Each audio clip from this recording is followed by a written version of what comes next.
Hey there, just one quick thing before we get into the video. Don't worry, it's not a sponsor or anything like that.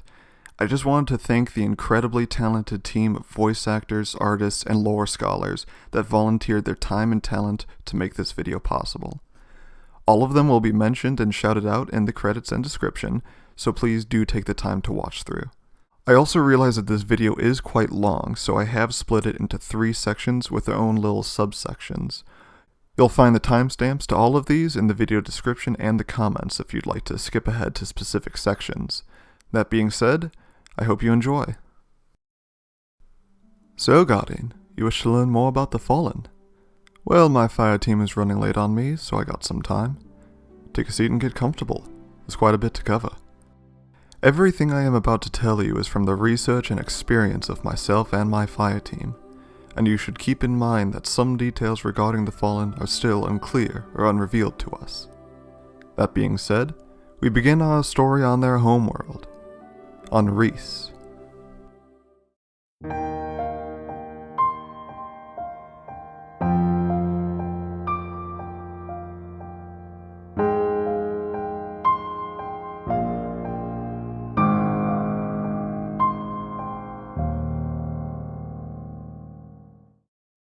The Fallen, or at this point in time the Eliksni, are a race of intelligent life forms that subsist off of a substance known as ether to grow. As far as we can tell, ether is not quite food but growth hormones, a bit like a mix of steroids and food in human culture. They are communally raised as hatchlings, or smallin as many guardians like to call them, and then they would all grow into adults the size of captains. However, this is no longer the case, but I'll get into that later.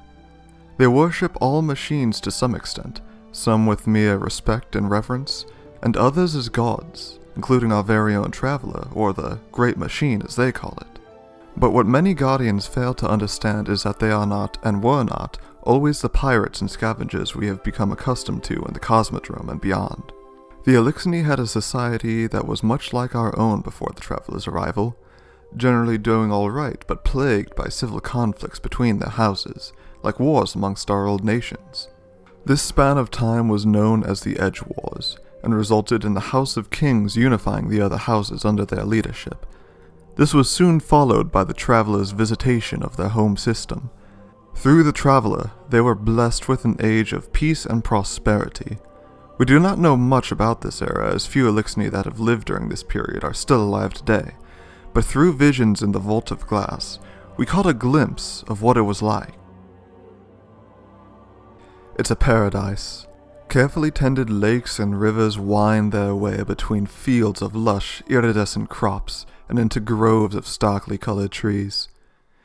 Every inch of the land seems engineered, brushed by a sculptor's hand for form and function both. The sky is a light pink, spotted with clouds and crowded with ships. Thick lanes of aerial traffic soar through the air, tightly managed and seemingly endless. And beyond it all, above the clouds, hangs a perfect alabaster sphere. If this lifestyle sounds familiar to you, it's because we had the same era within our own history, the Golden Age, the era of the Traveler. The Eliksni had their very own Golden Age.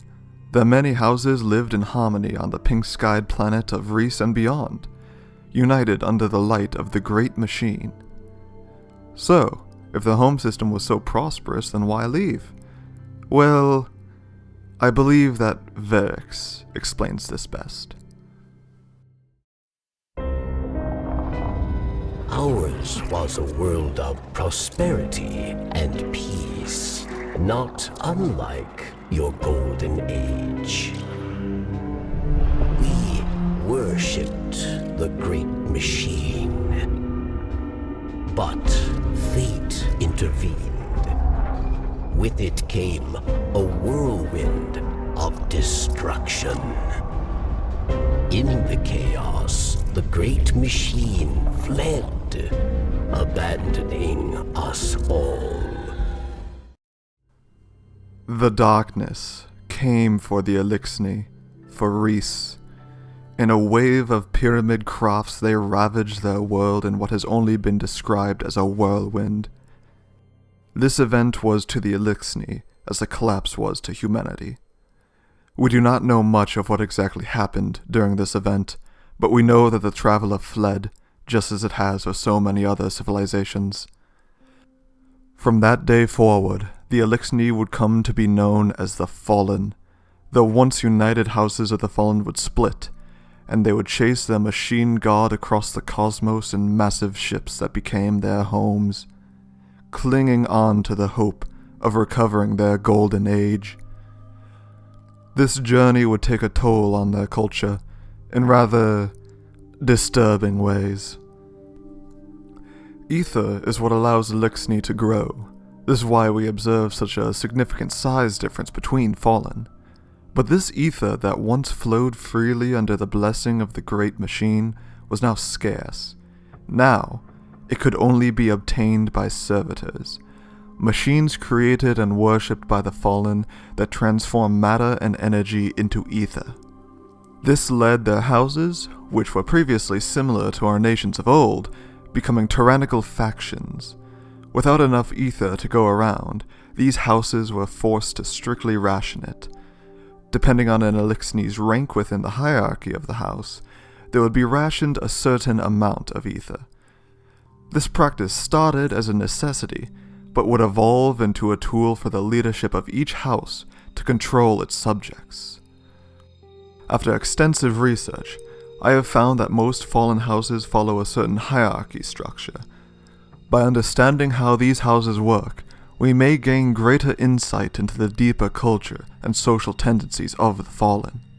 With this goal in mind, my fire team member Kalki and I created this diagram based on our best understanding of the average house structure. Let's start at the runts of the Eliksni. The Dregs. These are perhaps the most interesting of the Fallen. They, unlike their Fallen brothers, only have 2 arms. This is due to a form of punishment in their culture known as docking. Docking is when a Fallen has their lower 2 arms cut off and capped to prevent regrowth. These caps will remain on until the Dreg proves their worth to a superior and is granted the right to remove them and regrow their limbs to become a Vandal. This inspires a desperate will to fight in suicidal situations. Wretches are a sort of midpoint between a Dreg and a Vandal. Their lower 2 arms are no longer docked but have yet to grow back, and they are given gear more typical of a Vandal. Vandals are much more well-equipped and respected than Dregs, but are still subservient to a captain. They have all 4 of their arms grown and are typically a bit taller than Dregs due to their increased ether rations. Marauders are Vandals that are equipped almost as well as captains, but have not grown to the size of a captain yet. Captains are the larger 4-armed Fallen that we see commanding crews. These crews consist of Dregs, Vandals, Shanks, and even sometimes smaller servitors. These crews could be considered a sort of base unit of the Fallen military, just like a squadron in old Golden Age history, or a fire team in modern human history. A Baron, as far as I can tell, commands a group of captains. They also lead a sort of fleet of skiffs and occasionally even ketches. We do not see them in combat as much as they fill a more noble kind of role. Moving on to the leadership of each house, we have the Archons. These are a sort of high priest of the house. They act as a mediator between the Kel and Prime Servitor. This puts them in a sort of position alongside the Kel and Prime Servitor, creating a trinity in charge of the house. Kels are a sort of king or leader of the whole house. They typically have overindulged in ether, becoming massive in size and strength. They command all the Fallen of the house. Moving on to the mechanical side of the Fallen, we have the Shanks and their counterparts. The position of Shanks in a house is quite interesting. Some make jokes about the Shanks being the gods of the Fallen since they worship machines. In reality, the Fallen's worship of machines is more like a respect, and sure, some greater machines are viewed as gods, but lesser machines like Shanks are viewed more like, based on how Ido spoke of them, pets. Much like a rider and their horse, the Fallen respect their Shanks and take care of them. We do not know much about heavy Shanks since they are not common, nor are they spoken about very much. But I will assume, based on their capabilities, that they are a step between a Shank and a Servitor in terms of their rank or importance. The Servitors provide the ether and protection Fallen need to grow and survive. Servitors also have a wide range of technology within them that can be used to pilot ships, interact with other technology, and defend themselves. Prime Servitors are worshipped as true gods by the Fallen. They not only provide ether, but smaller Servitors. The Archon will both protect and interpret for this Servitor like a priest. There are, of course, exceptions to this hierarchy, such as the House of Salvation, where Servitors are trashed and disrespected, but in general this is accurate to most houses of the Fallen. Now that you understand more of the culture of the Fallen, we can move on to when we finally encountered them in our own system of Sol, when they finally found their great machine.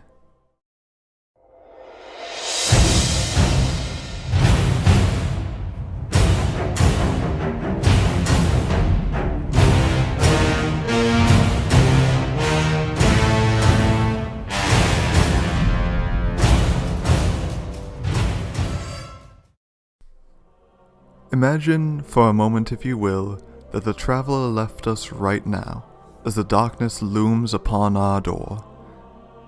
Imagine that after decades of chasing it, suffering and struggling to survive, you find it has blessed a foreign race with not only their own golden age, but the very power of the light itself. It makes you angry, doesn't it? It makes you wonder, what makes them so much more worthy than you? It makes you know what it is to be fallen. When they finally found their great machine damaged above humanity, they were furious with jealousy, the kind of jealousy that would drive them to reclaim their great machine, no matter the cost. The Fallen would raid our small, fractured safeholds and towns over the years of our dark age, when the Risen were not known as Guardians, but as warlords. Through these raids, they would gain the reputation of the ruthless pirates many still see them as today. They would even come to harass the growing refugee camp underneath the Traveler, the seed that would soon grow into the last city.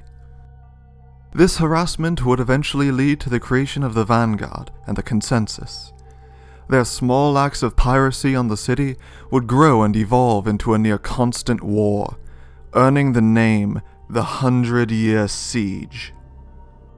Despite this, the city would continue to grow, and the construction of its looming walls would begin.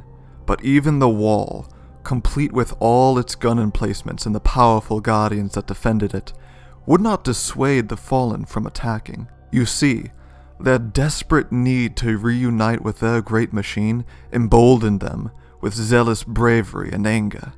They had to reclaim their heritage, or die trying. The House of Devils surrounded the city, and threw themselves at us in force upon 6 different fronts, which the 4 orders of Titans defended. Devils crashed upon the Titans like waves on rock, but they did not falter. They held the line. The Titans did not fall back, they did not advance or counterattack. They held the line. Like a glass thrown at a concrete wall, the Devil attack was shattered, and they were forced to retreat. Humanity stood victorious. The Titans would go on to reference this victory for years to come, creating their heraldic sigil as a 6-sided shape divided in 4 parts to represent their glorious defense of humanity, so that it may never be forgotten. A zealous few sneer at the legends of 6 fronts. Our invincible defense was a waste, they say. We should have charged. Saint 14 was one of these zealous few. Still hot on the trail of revenge, he went on a one-man expedition to fight these devils so that they would not have the chance to attack again. Much like the Crusades of our own pre-Golden Age history, Saint would crusade against the Fallen with such ferocity and deadly efficiency that even back then some considered it extreme. Some look back on his wars, glorious and just, but anyone who has spoken to the Fallen would know he was no hero. It was a monster, a brute, a savage without any semblance of morality. Once, in a city grander even than yours, we prospered.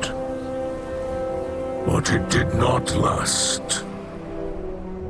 Our great machine abandoned us. And when we pursued it, you sent something back. A creature fueled by hatred. It tore through our great houses like they were nothing. And then it came for the rest of us. Nowhere was safe from its insatiable rage. In its eyes, even the most innocent of Eliksni were still fallen. It could die, but it would not stay dead. It would shake off the rot and rise again. And if it caught you in its crushing embrace, impaled you on its ragged crest, dragged you screaming into its foul shell, none live to speak of these horrors. It called itself the Saint. His crusade would go on for years to come, but while he fought them seeking to exterminate, the Queen of the Reef fought to subjugate. The devils had sent a call to any fallen houses left in Soul, a call to unite, to conquer, to reclaim the great machine. I cannot put into words how close they came to this goal. If it were not for the matriarch of the awoken civilization, there would be no city left today. Ceres rules the asteroid belt. Ceres is the white queen of this space, 400 million kilometers from the sun. Ceres is round, and round means power out here. Nothing else in the belt is big enough to crush itself into a sphere with its own gravity. Ceres has its own chemical stars, shavings of salt and ice that glint in orbit like a crown. There are other lights, newer stars, newer crowns, warship engines. Another queen is coming to conquer Ceres, because Ceres is full of warrens and shipyards and habitats, because Ceres is round and lucky as a servitor, because Ceres is full of the wolves she wants to rule. Shark-fierce ships gather in squadrons and tribes, skiffs, ketches. The Kell of Wolves has a great fleet gathered here. The Kell of Wolves heard the call, and summoned the House of Wolves to prepare for the great battle on Earth. The salvation of the Kell's people depends on their ability to shatter the city. It's a matter of survival. Now the wolf fleet turns to meet the queen. See the squadrons of skiffs wrapping themselves in stealth, cold and transparent, knifing out, invisible and brave. See the ketches like broad blades, the bright thoughts of a servitor guiding them into battle. See them turning, accelerating, waking up their jammers and their arc guns. All doomed. The Kell of Wolves will never make it to Twilight Gap. The Kell of Wolves put all that strength into one place, and now the Queen of the Reef is coming to break it. Out here, coming out of the dark, are the Awoken. Not so great a fleet, is it? Little fighters scattered around like four-pointed thorns, destroyers and frigates, and salvaged hulls pulled out of the reef. And, right out at the front, at the spear tip, flies the Queen. The Wolf Kell, practical and brave, tallies the strength of metal and equipment. The Kell considers a chance that the Awoken have some secret weapon, something gleaned from hulks in the reef, or whispered up by the witches. and sets that chance aside. The Kell thinks the House of Wolves can win decisively, so the Kell sends challenge and warning. I am Lord of Wolves. You are an empty thing with 2 dead souls. This is my house, my terms. Surrender, and I will only take your ships. The awoken fleet cuts their engines, drifts. Wolf strike elements, torpedo-armed skiffs hidden under jamming and camouflage find their firing solutions. The Queen ship broadcasts. I am noble too, O Lord of Wolves. The Kell doesn't mind a little banter before the kill. It gives the wolf ships longer to draw the battle away from Ceres. The Kell replies, You have no line. You have no power. Captains and barons signal their readiness. Skolas and Persis and Irxis, Drevis, Picus, Paraxis, all of them bound by fear and loyalty, all ready for war. Starlight was my mother. The Queen ship whispers in eerie, erratic radio bursts. Servitors begin to report a strange taste in the void. And my father was the dark. Here at last, too late, the Kell begins to feel fear. Call on them then. The Kell sends one last mocking signal before death and ruin. And see what help they offer. So the Queen calls as only she can. Every servitor in every ketch hears it. Every captain and baron roars at their underlings as sensors go blind, as firing solutions falter, as reactors stutter and power systems hum with induction. Stealth fails, space warps. The House of Wolves shouts in spikes of war code, maneuvers wild, fires blind. Behind the Queen ship, the Harbingers awaken. In Book 7, Chapter 10 of the Myriad, we see a different perspective on these events, not one of wishing to conquer the fallen, but of, supposedly, wanting to save Earth. It should be said that this source may be deceitful or biased, as it was written by the Primarchs of the Reef Cryptarchy, who could have changed the narrative to make their queen look more benevolent. Nevertheless, it is written as follows. The transmission was broadcast on all fallen frequencies. Lacking, at the time, the ability to crack fallen encryptions, the Master of Crows could only discern that the fallen houses were all talking to each other. That was a thing that had never happened before. Then, the Tekkens looked earthward, and saw the fallen there becoming bolder. Tactics suggested that they were planning a massive attack. We had no interplanetary arrays, no way to warn Earth. We thought we would be able to do nothing but watch. But then, the wolves arrived from the Jovians. Their army was hundreds of thousands, perhaps millions strong, a dark wave that washed over the reef, rushing towards the Earth. As soon as we saw them, it was clear that if the wolves reached Earth, the city would fall. Seemingly oblivious to our existence, the bulk of the wolf fleet stopped to regroup at Ceres. The Queen's decision was this: attack the House of Wolves, thereby saving Earth, but revealing the reef's presence to any and all enemies in the quadrant, or remain silent, preserving the reef's invisibility, but allowing the city to perish. The Queen supposedly had a choice between letting humanity die and risking her own people to save us. However, I believe she had an ulterior motive to save us. She wanted to rule over the fallen. Mara has not exactly been the most honest or trustworthy person. She constantly plots and schemes, like when she secretly forged a plan with a few others to defend against the Taken King instead of warning us, or when she faked her death.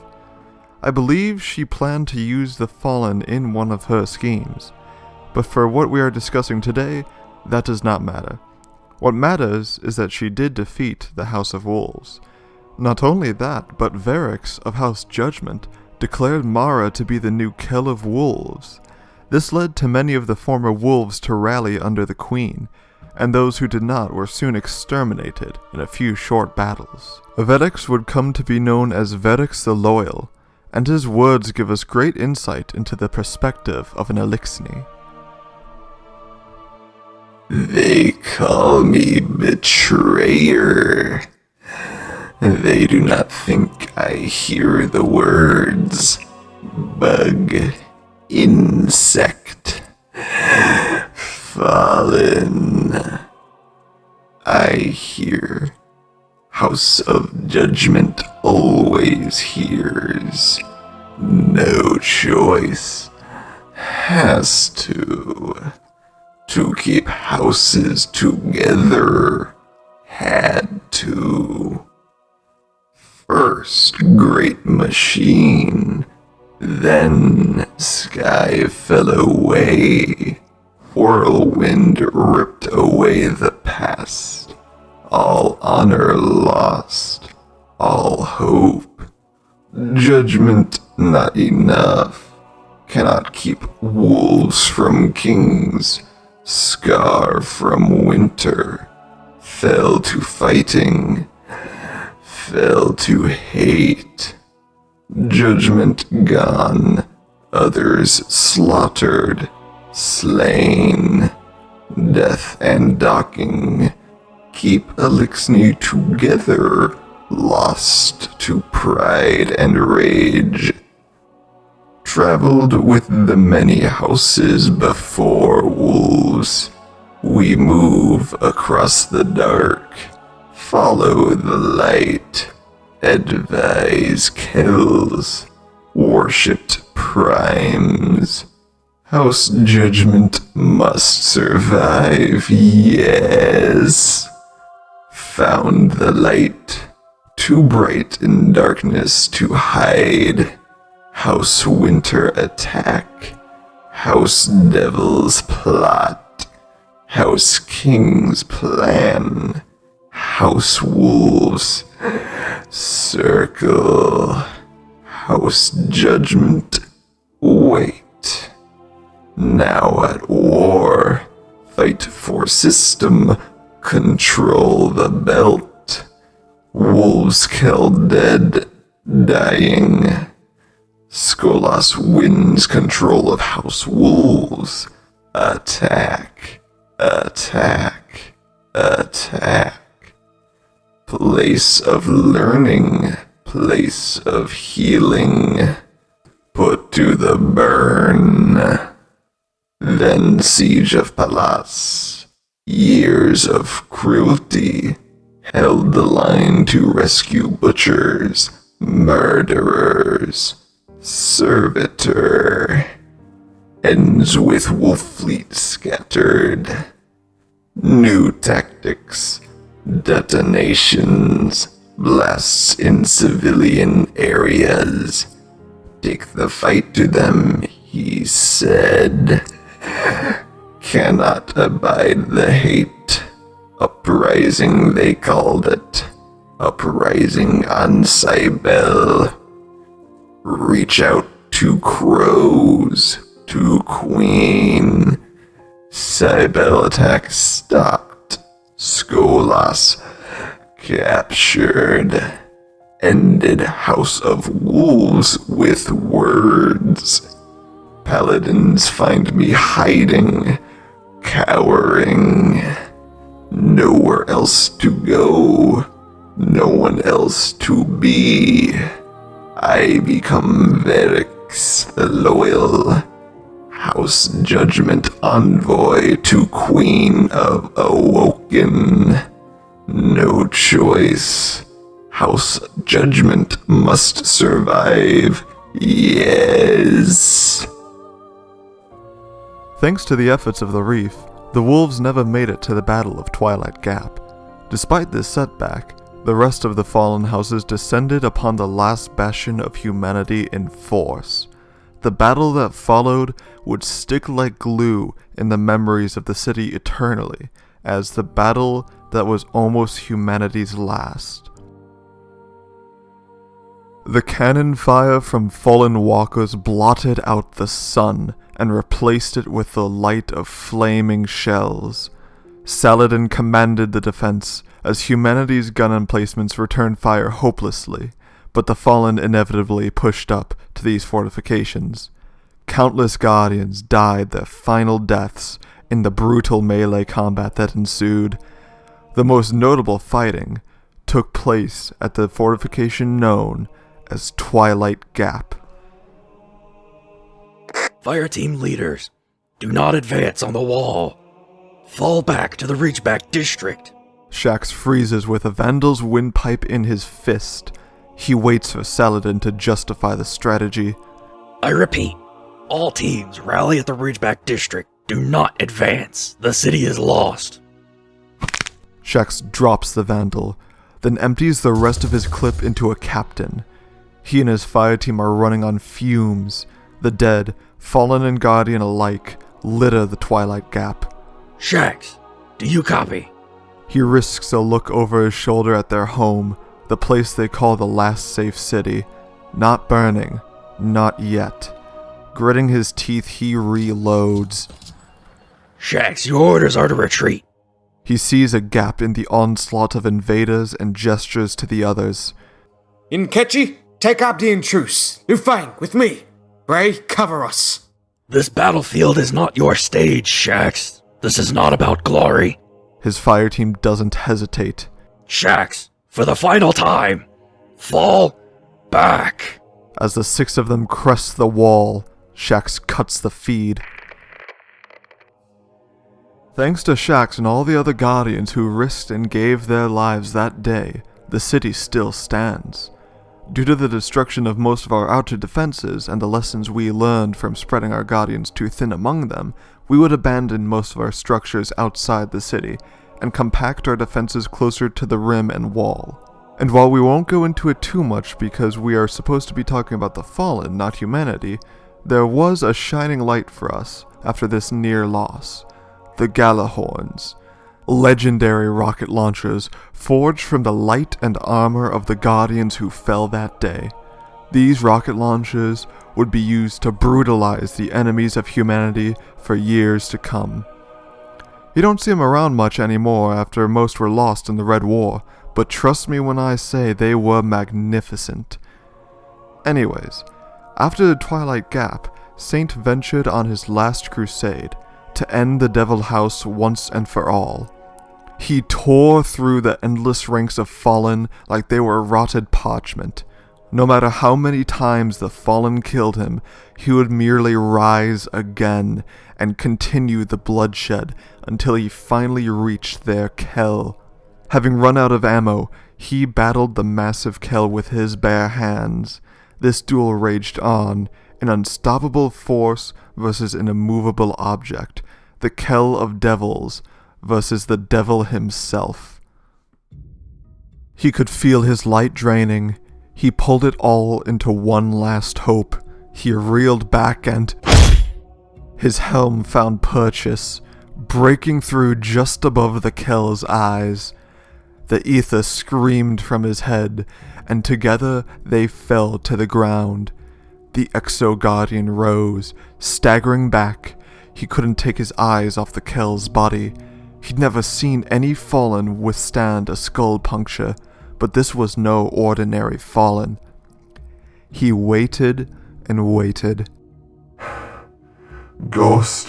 The words barely audible. He heard her flash in, but had a hard time pinning her down. She was buzzing about, surveying the fallen Kell.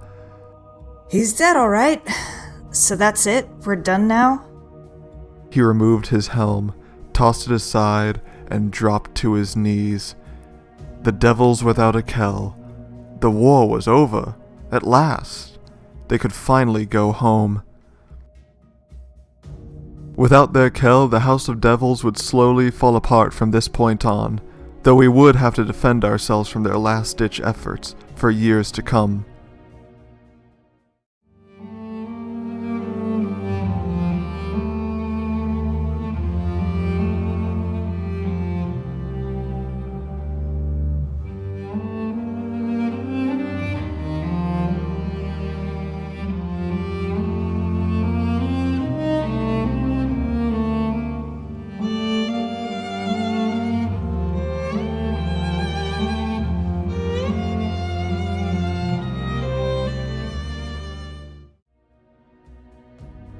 A while after these events, many Guardians, including myself, were resurrected around the Cosmodrome. Some of us would meet a Vandal of untold power. His name quickly became legendary among Guardians. Randall the Vandal. He sat in the Cosmodrome, preying on Guardians who underestimated his horrible might. He would go on to be cited many more times throughout the journeys of Guardians. Some claim to have killed him, but he always seems to come back to sate his hunger for battle. To this day, he is still sometimes found outside the Cosmodrome, waiting, watching. Anyways, us Guardians would all seek out our own adventure for about half a year, during which a few met Queen Mara Sov and her subjugated Fallen, to find a way into the Black Garden. Soon after a fire team of 6 Guardians ended the hive threat of Crota on the moon, Mara would call upon the Guardians of the last city to help her, officially opening the reef to us in the process. Earlier, Mara had given Skolas to a group known as the Nine as a gift. The Nine would eventually, for unknown reasons, release Skolas, giving him a new catch, effectively giving him the power to lead his own house. He would unite the subjugated House of Wolves, as well as the leaderless House Winter under his banner, under the declaration that he was the Kell of Kells. In Eliksni culture, the Kell of Kells is a prophesized Kell that would supposedly win back the Traveler, so such a claim was obviously no simple statement. It was a promise. After some attempts to utilize Vex technology and negotiate with the House of Kings, a group of Guardians captured Skolas and brought him to the Prison of Elders in the Reef, a place where the Awoken would imprison some of the most dangerous criminals and enemies in Sol. The prison doubled as a sort of gladiatorial arena, where Guardians could fight through waves of criminals in exchange for the treasures of the Reef. The same Guardians who captured Skolas would take this challenge, and after a long time in a difficult battle, defeat him for good. After the arrival and defeat of Oryx, we found ourselves in an unnerving period of quietness. But this peace would be broken when the remnants of the House of Devils took control of the technology known as Siva. Not much is known about the specifics of how this technology works, besides the fact that it self-replicates, can hold some form of memory, and can be used to create almost anything. My guess is that it's some form of nano-robot swarm, but that's just speculation. However it works, the Devil's Splicers managed to gain some form of minor control over it, and use it to enhance themselves by infusing it into their weapons, armor, and even their bodies. This gave them extensive physical benefits, but from the perspective of an Eliksni, this takes an even greater meaning. By infusing with technology the very thing they worship, they believed they were ascending into demigods. Guardians would lay siege to the Plague Lands and destroy the replication chamber, preventing them from using it to manufacture any more Siva. The Fallen launched a counterattack by sending a massive siege engine towards our city, which a fire team of Guardians destroyed. From that point on, the House of Devils was officially disbanded. From the ashes of this house, along with the remnants of several other houses, rose the House of Dusk. This house would mostly abandon the practice of docking, and took on a more relaxed hierarchy. For a time there would be no major Fallen conflicts. Not much of note would occur while we fought in the Red War, except when a certain captain popped up on Titan. This captain was unlike the hundreds of others we have encountered, and his name was Misraaks. To explain who he is, I'll go back a bit.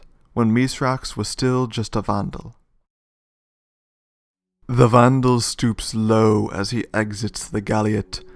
All his arms are bound behind his back so he cannot shield his eyes from the bright sun. A breeze stirs his cloak. There is a cliff behind him and lush gardens ahead.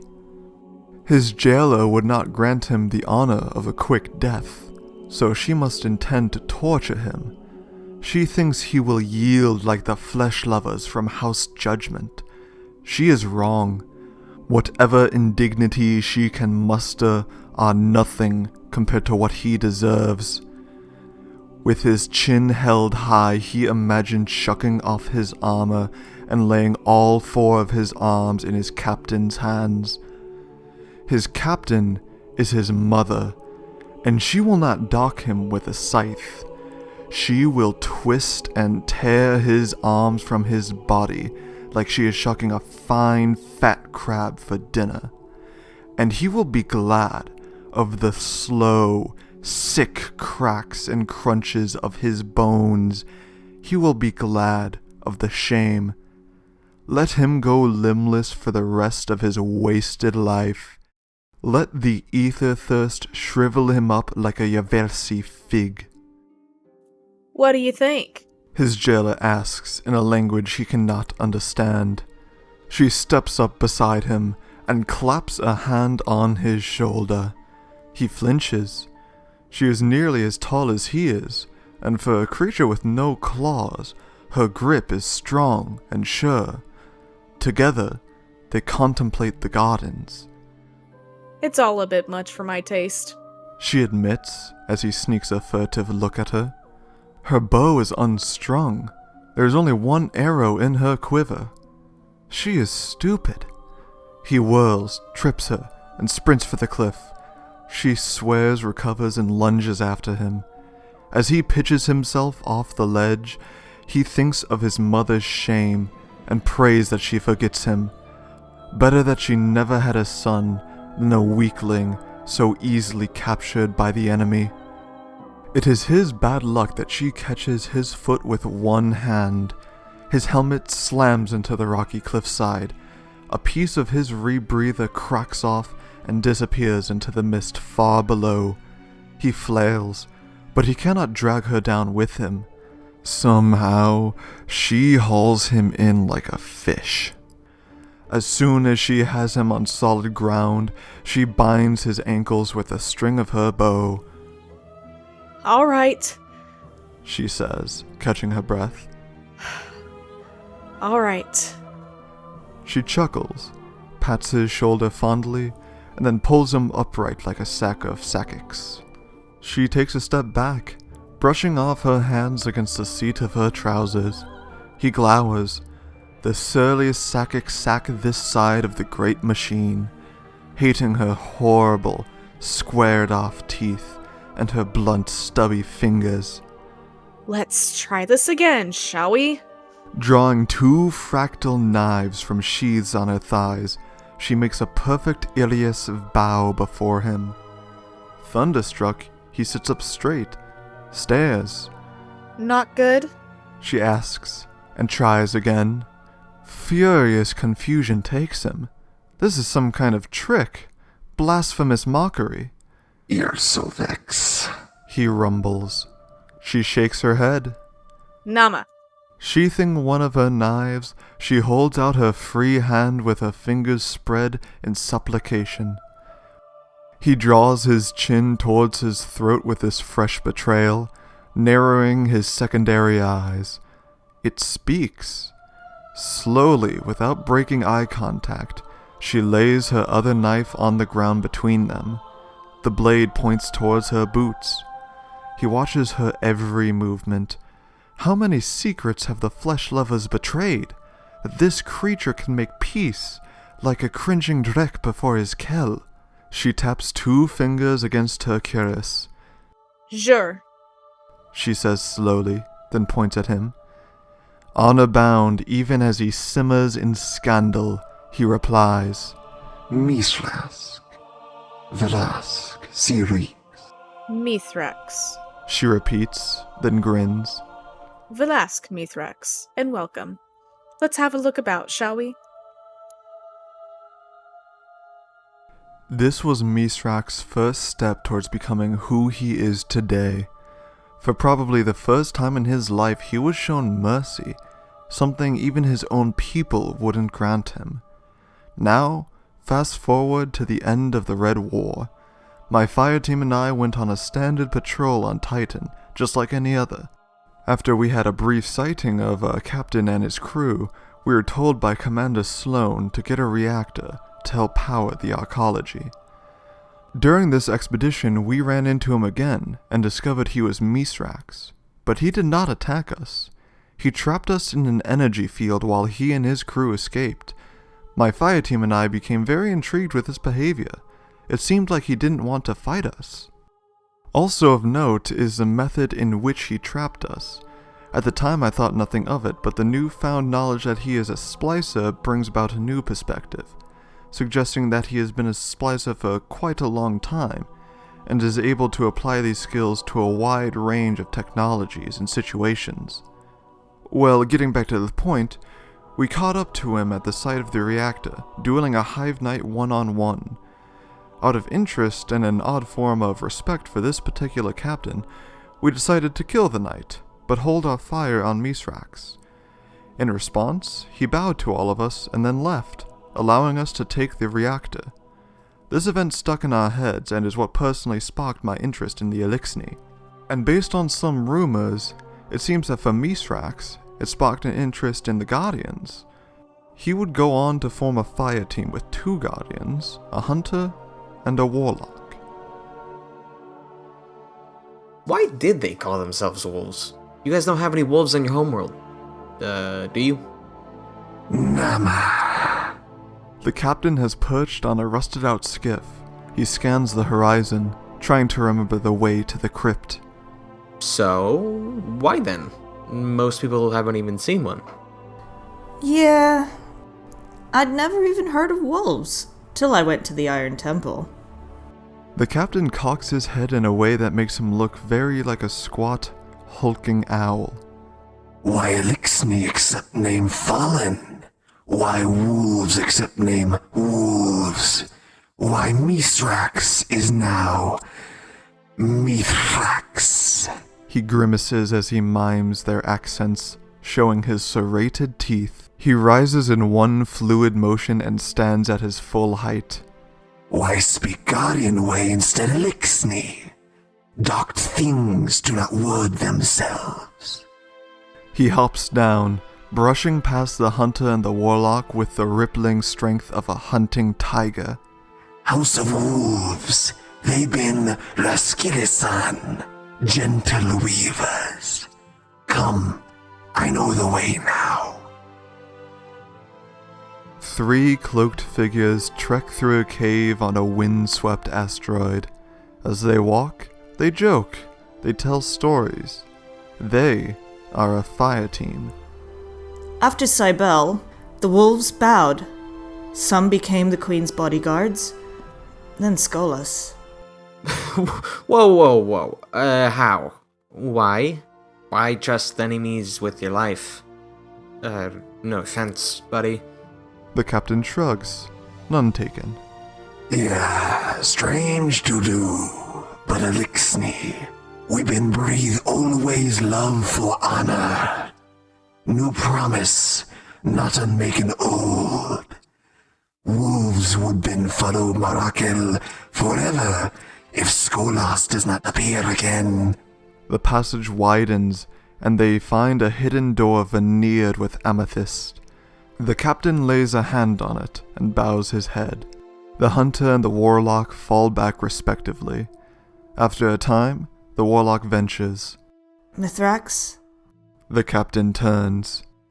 Wolves rebel. Now wolves extinct. This where live mine things scatter must end. I will kill the mind open Eliksni. No spider tricks. No loyal lies, Riis's truths. We fight for great machine together. That day, Misraaks vowed upon the resting place of Zia Ido, who once spared him, to lead the Eliksni in the defense of the great machine, to become the Kell of House Light. Whether or not he realized it, this promise might have just put him on the path to fulfill the ancient prophecy and become the true Kell of Kells. He may one day win back the favor of the Traveler, not through attacking the people it has blessed, but by joining with them in the light of the great machine. He would go on to keep this promise, warning Guardians of Aramis's impending attack on the old tower to reclaim Outbreak perfected. Not only did he warn us, but he fought alongside us against Aramis's crew while we secured the old Siva pulse rifle. For a time we would not hear about Misraaks, but bigger problems had begun to occupy our focus. The Scorn, zombified Fallen, were the new threat to the safety of our people. However, that is a topic I won't be going into because I consider them separate from the Fallen. But while the Guardians took on this Scorn threat, some would come to do business with a certain fallen crime lord, the Spider. He is known to work with Guardians for his own benefit and technically has his own house. However, this house is more of a large crime ring than a typical Fallen house. This is most interesting because this sort of behavior is, as far as we know, not something the Fallen have really done before. Actually, it's quite similar to something in our own pre-Golden Age past. The Spider seems to be imitating past humans like Al Capone and Charles Luciano. He has even shown this imitation of humans discreetly through his prized collection of several old Earth artifacts, including the Mona Lisa and the Starry Night. Some would look at his interest in us and think that it makes him a possible ally of ours. Do not be mistaken. He is a criminal, and much like the humans he imitates, his friendly demeanor is just a facade. He works for his own benefit. While we may work with him for mutual benefit on occasion, we should not expect to be true allies or friends with him. We would not have another significant encounter with the Fallen until the darkness arrived on a cold, inhospitable moon, Europa. While investigating this new presence on Europa, a group of Guardians happened upon a familiar face, Vedix the Loyal. They saved him from a crew sent by the newly founded House of Salvation. This house, led by Aramis the Ship Stealer, rejects the Great Machine and its light, instead turning to the dark power of stasis. This house would defile their once sacred servitors, an act that would become very divisive among the Fallen within this house. Some Fallen sought to escape from the house. These refugees were aided by Verix and the Guardians, who sent them to Misraaks' House of Light. Eventually, after the Lightbearers cut through the ranks of the Dark House, one Guardian would battle Aramis, leaving her frozen in stasis. For some reason, this Guardian decided to just leave her frozen there. Pretty foolish if you ask me. I've even already made bets with one of my hunter friends that she breaks out the ice and comes back to haunt us. But, for the time being, Aramis and her house would no longer be a threat to us. Besides their failed attempt to use the Deepstone Crypt to become Exos, of course. Soon enough, as they always do, another threat would take their place. The Vex, and the endless night they would force upon the last safe city. This brings us to today, and the dangerous situation we find ourselves in. The Vex have plunged the city into a simulation of an endless night. In order to stop this simulation, we have enlisted the help of our friend Misraaks, Splicer and Kell of House Light, who has learned how to invade the Vex network itself. In return, we granted his house safety within the city. But sadly, due to widespread distrust of the Eliksni, boosted by the ignorant ramblings of Lakshmi II, they have not had the peaceful welcome they deserve. Not to mention the fact that they have to live with Saint 14, which is a tense situation, to put it lightly. The Eliksni have been berated, raided, and bullied since their arrival by some of the citizens of the city. There are too many of these instances to talk about in detail, I'm afraid, but there is one I will mention. There is a particular Eliksni who has recently gone missing, and I believe his story gives perspective into the troubles they face in what should be a joyous alliance. According to the rumors, this is how it goes. Though the metal crate they were carrying likely weighed more than they did, the two Eliksni gave Saint 14 a wide berth on their way to the Eliksni quarter. You see how they distress. Saint grumbled. Amanda Holliday scanned the crate into her datapad. The unexpected shipment of emergency supplies from the Tangled Shore nearly offloaded. Don't be such a sourpuss. Mixing with new folk's good for the soul.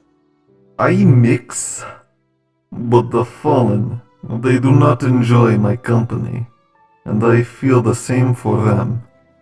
Maybe that's exactly why Ikora picked you for this. Though Saint was fully helmeted, she could swear he rolled his eyes. Two more Eliksni came bearing another crate. One noticed Saint too late and stumbled, dropping the crate. Its security locks popped as it crashed to the ground. A young Eliksni wearing House of Light colors and a bright orange and blue Vanguard lanyard scampered over in distress. It is fine. Spider probably sends more surplus from old House of Dusk. Knowing you carry supplies from our enemies is a great joke to him. He dragged the crate out of the walkway with one hand and knelt to repair the locks. As Amanda scanned the damaged crate, the young Eliksni came closer. He eyed Saint warily, then held up a sheaf of paper like a shield. Manifest. Thank you. She tapped her datapad. I've got it digitally. You got it. Digitally. Echoed the Eliksni. He fidgeted for a moment, then proudly held up the badge on his lanyard, which read, Temporary. Amanda smiled. What have you got there? Authorization for unloading of supplies from Tangled Shore. Of supplies sent from Spider. He leaned in slowly, carefully looking at Saint and Amanda. My gentlemen. Amanda snorted so abruptly that Saint fumbled with a lock, crushing it in his hand. Saint looked up. Can you two not be quiet? Come on now. I don't hear you practicing your Eliksni, and this fella's doing his best to bridge the gap. Amanda turned back to the Eliksni. That ain't exactly right, but you speak our language pretty well. Thank you. The Eliksni was clearly eager for conversation. Do all humans here serve Spider Kill? Serve Spider? Amanda spat. Spider's nothing but a... And the 5 spirited words that followed were replete with hard consonants. The Eliksni froze, wary of her tone while not understanding her words. Amanda caught herself and took a breath. Which is our way of saying he's a kind and generous individual, she said to the Eliksni, who nodded along with her. The Eliksni awkwardly shouldered its way onto the empty stool at the ramen shop and rested its 4 elbows on the bar. Maurice looked up over the huge pot of broth and, thinking a Titan in one of their ridiculous helmets had arrived for lunch, called out, Irashamase! It wasn't until he absently stepped into the bar that he realized who his customer was. Metal plating covered the creature's forehead and the side of its face, ending in a nozzle that hissed a stream of bluish mist. A haphazard collision of heavy canvas and metallic weave draped over its shoulders. A Vanguard lanyard dangled absurdly from its neck. It was small for an Eliksni, but its angular head still towered above Maurice as it hunched over the bar. 4 blue eyes looked back at him from above a lipless mouth. It opened, revealing rows of thin, sharp teeth. 1 item ramen soup, please. Maurice held his breath, tightened his grip on his pencil, and grinned. He grinned when he was nervous, and this seemed like as good a time as any. The The Eliksni grinned back, nodded, and then opened its horrible mouth again. I smelled it, and the smell was good. Maurice scanned the bar. His other customers sat frozen, their bowls of ramen steaming silently in front of them. He realized his mouth had apparently decided to talk on its own, as if nothing were wrong. He heard himself ask, How spicy? 0 to 5 stars. The Eliksni had anticipated this question. Spicy 5 stars, said the Eliksni, holding up one hand with 3 claws splayed and another with 2. May I receive additional dead flesh, please? You got it. Maurice said, his even voice betraying none of his tension, and he turned back to the bubbling pot of broth. Muscle memory took over, and he soon found himself placing a steaming bowl of ramen in front of the creature who clucked cheerfully. Maurice took a half step back. A small crowd was forming in the walkway in front of the restaurant. Some of the customers leaned in as their curiosity overcame their terror. Maurice noticed the woman in seat 2 needed more water, but it could wait. The Eliksni raised its arms tentatively, then looked to Maurice again. What is the protocol? Maurice found himself unsure of which pair of the Eliksni's eyes to look into, and focused on the ramen instead. Well, you eat the noodles and pork and egg with... Egg, repeated the Eliksni, enjoying the unfamiliar word. Yeah, egg. You eat all that with the chopsticks, and you get the broth with the spoon. Maurice saw how the Eliksni's claws dwarfed the ceramic spoon. Or you can just lift the whole bowl and drink it. Maurice mimed lifting a bowl to his lips. The Eliksni nodded. Its claws tapped the metal on its face and the hissing blue mist ceased. The Eliksni held the chopsticks, tested their weight, and respectfully placed them back on the bar before bringing the bowl to its mouth with its upper arms. Above the ramen bowl, Maurice saw all 4 of the Eliksni's eyes close. A long moment of tension fell over the shop, the silence broken only by a staccato series of hissing slurps. Finally, the Eliksni lowered the empty bowl. It breathed in as the blue mist resumed its thin spray. It looked towards Maurice. I tasted all of it. I am very thankful. Maurice's grin turned into a tentative smile. Glad you enjoyed it. The Eliksni stood and held up what looked like a small model of the Traveler. It glowed as it floated in the Eliksni's palm. Compensation. Maurice reached to take the treasure, then drew his hand back. For new customers, there is no charge. No compensation. Thank you for coming in. The Eliksni cocked its head, then clucked, and the model vanished beneath the folds of its cloak. It smiled at Maurice. You are a... And the 5 spirited words that followed were replete with hard consonants. In the confused silence that followed, the Eliksni nodded graciously, and then walked through the crowd outside and deeper into the city.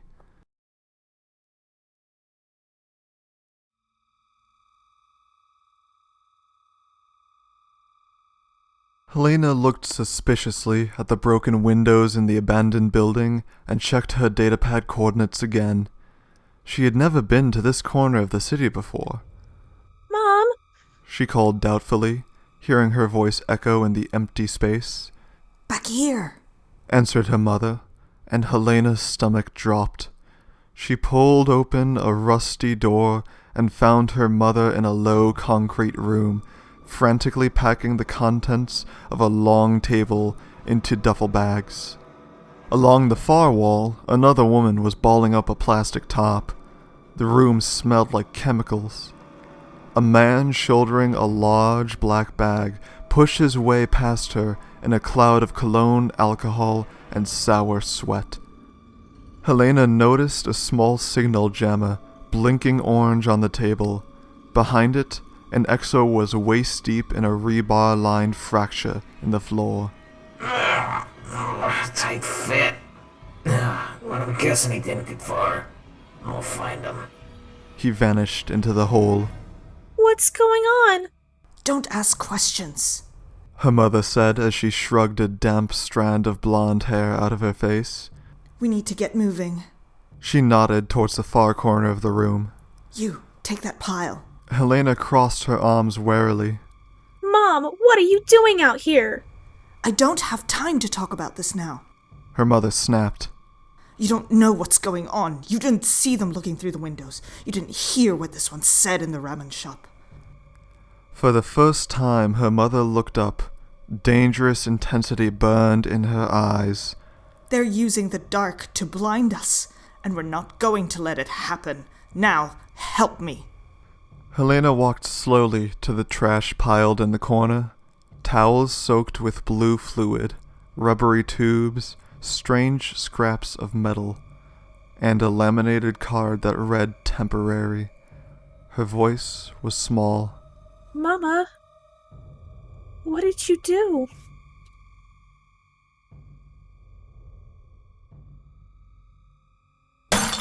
A hurled bottle strikes an Eliksni in the head, sending him staggering to the side in a crowded street. Glass glitters on the ground. People gathered in a semicircle around him shout invectives and slurs as he bleeds midnight blue from a deep cut in his brow. He has nowhere to run, cornered between a neon-lit club pulsing with the bass beats of rhythmic music and an alley blocked off by rubble left over from the Red War. Please, no harm! Riis' friend! He cries, two hands clutching his head, another held out flat as if it would ward off the crowd. Looking for brother! Missing, please! The crowd does not care, and they continue to work themselves up into a fervor. Lakshmi Too's words fill their mouths, many of them too young or too naive to realize it. Riis cannot understand so many unfamiliar languages shouted at him at once, but he understands the tone of violence well. His posture says everything. The fear in his eyes carries additional nuance. He fears what happened to his brother. Hate begins to take root in his heart. A foundry worker steps out from the crowd, threateningly racking a round into a shotgun. He aims down at the Eliksni, hands trembling. You want to ask about family? Riis does not know what he's talking about. Your people kidnapped my sister. She was running supplies from Earth to Titan. You raided it. Riis does not... He's cut off from a blast from the shotgun that pulverizes the street beside him. Riis crumples to his knees and cowers. Please! He says, and in the same motion picks up a broken piece of the bottle he'd been hit with earlier to defend himself. The crowd screams in outrage when the foundry worker advances on Riis and racks another round into the shotgun. There is a sudden cold snap that fills the air with mist. The shotgun flash freezes, shatters like glass, and scatters into pieces of blue-black stasis. The worker recoils, clutching his half-frozen arm, screaming. Riis sees the crowd part behind his attacker, and a hunter clad in black and gold with luminous markings on her armor strides towards them. Darkness coalesces in her hand. Stasis crystals drift like tiny moons around her. That's enough. You should all be ashamed of yourselves. Look at you. Aisha grabs the injured foundry worker by the collar with her free hand and shoves him back into the crowd. Clear out of here before I clear you out. Now. Wind swirls around Aisha's feet, kicking up crystalline debris in whirling threads of darkness. The crowd recedes like a violent tide, some tripping over others in their haste to flee. As the crowd disperses, Aisha dismisses the sickle of stasis, and the swirling wind at her feet fades as well. She turns, looking at Riis, and offers out a hand to him. I'm sorry, she says with a tightness in her voice. He cannot see her expression behind the facade of her helmet. Riis does not take the offered hand. His eyes show the same fear, the same hate. It's okay. Aisha says slowly, offering her hand again. You're safe now there. Not safe. Eliksni snaps at Aisha, his eyes dipping down to her hand and then back up to her helm. You are like Aramis, mind poisoned. Aisha's breath hitches at the back of her throat, and she slowly lowers the offered hand, closing gloved fingers into a briefly formed fist. You're hurt. At least let me escort you to the medical. Her voice trails off. Riis is already backing down an alley, blue eyes locked on her. She feels a weight on her shoulders, in her heart.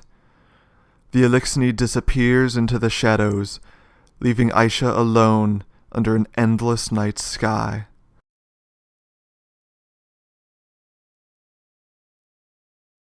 Sadly, as we speak, Riis' brother, the fallen with the temporary lanyard, is still missing. I can only hope the situation improves for our Eliksni friends, but only time will tell. Well, that's just about the entire history of the Eliksni, as far as we know. I, of course, have missed some events, but I guess you'll just have to research about all that yourself. Well, my fire team is waiting on me, but before I go, I have but one more piece of wisdom to share with you. There is much we have yet to learn, not just with the fallen, but with all that surrounds us. Whenever you find something interesting out there, don't be afraid to do a little research into it. You never know what you may find.